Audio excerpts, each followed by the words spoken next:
ഖുർആനിൽ നിന്ന് തെളിവ് ധരിക്കട്ടെ, അല്ലെങ്കിലോ ഞങ്ങൾക്ക് ആ വാദമില്ലെന്ന് പറയട്ടെ. അതാ വേണ്ടത്. അതാ നിലപാട് പ്രഖ്യാപിക്കുക എന്ന് പറഞ്ഞാൽ ഇല്ല, ഞങ്ങൾക്ക് ആ വാദമില്ല, ഞങ്ങൾ അതിനെതിരാണ്, ഞങ്ങൾക്കതിനോട് യോജിപ്പില്ല. പുഴയിൽ വീണ് ഒഴുകിപ്പോകുന്ന മനുഷ്യൻ ജിന്നിനെ വിളിച്ചാൽ, അവിടെ ജിന്നുണ്ടെന്ന് വിചാരിച്ച് വിളിച്ചാൽ അത് ശിർക്കാണെന്നാണോ വാദം? ആണെങ്കിൽ അത് ജനങ്ങളോട് പറയണം. അത് പറയാതെ ഇടത്തെ കൈ കൊണ്ട് ചായ കുടിക്കുന്ന വിഷയം പറഞ്ഞതാണ് TP സമ്മേളനത്തിൽ എതിർത്തത്. അല്ലാതെ ഇടത് കൈ കൊണ്ട് ചായ കുടിക്കൽ അനുവദനീയമാണെന്നുള്ള നിലയിലല്ല. ഇവിടെ ഇത്ര വലിയൊരു വിഷയം ഉണ്ടാകുക. നിങ്ങൾ ആലോചിച്ച് നോക്കുക, ഒരു മനുഷ്യൻ ആക്സിഡന്റ് ആയി ഹോസ്പിറ്റലിൽ കൊണ്ടുവന്നു.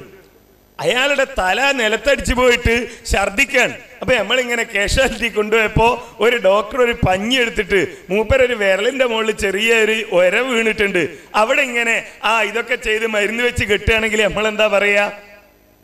പടച്ചോനെ, ഇതെന്താ ഈ ഡോക്ടർ ചെയ്യണത്?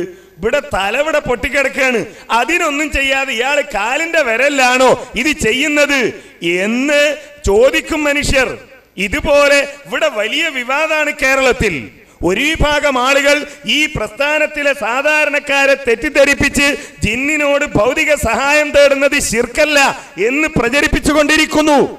ഭൗതിക സഹായം തേടുന്നത് ശിർക്കല്ല എന്ന് മാത്രമല്ല, ഒരു പക്ഷേ അത് അനുവദനീയമാണ് എന്ന് വരെ തോന്നിക്കുന്ന തരത്തിലേക്ക് ആളുകൾ എത്തിച്ചേരുന്നു, അല്ലേ? ഈ ലേഖനം 2007 ഏപ്രിൽ മാസത്തെ ഇസ്ലാഹിൽ ജബ്ബാർ മൗലവി എഴുതി. എന്താ എഴുതിയത്? രാത്രിയുടെ ഇരുളിൽ തപ്പിത്തടഞ്ഞു നടക്കുന്ന ഒരാൾ അവിടെ രാത്രിയുടെ ഇരുളിൽ തപ്പിത്തടഞ്ഞു നീങ്ങുന്ന ഒരാൾ തന്റെ തൊട്ടടുത്ത് നിന്ന് ശബ്ദം കേൾക്കുന്നു. ആളെ കാണുന്നില്ല. തന്റെ മുമ്പിലുള്ള ഈ ശബ്ദത്തിന്റെ ഉടമ ജിന്നായിരിക്കാം എന്ന വിശ്വാസത്തിൽ എന്നെ ഒന്ന് സഹായിക്കാമോ, ഒരു വെളിച്ചം തരാമോ എന്നാവശ്യപ്പെട്ടാൽ അത് അഭൗതികമോ കാര്യകാരണ ബന്ധത്തിനപ്പുറമുള്ളതോ അല്ലെങ്കിൽ സൃഷ്ടികളുടെ കഴിവിൽപ്പെടാത്തത് തേടുകയോ അല്ല. ആ സഹായാർത്ഥന ശിർക്കുമല്ല. ഇത് എഴുതി വെച്ചു ജബ്ബാർ മൗലവി. ഇത് യാ ഇബാദല്ലാഹ് എന്നുള്ള ഹദീസിന്റെ അടിസ്ഥാനത്തിലാ?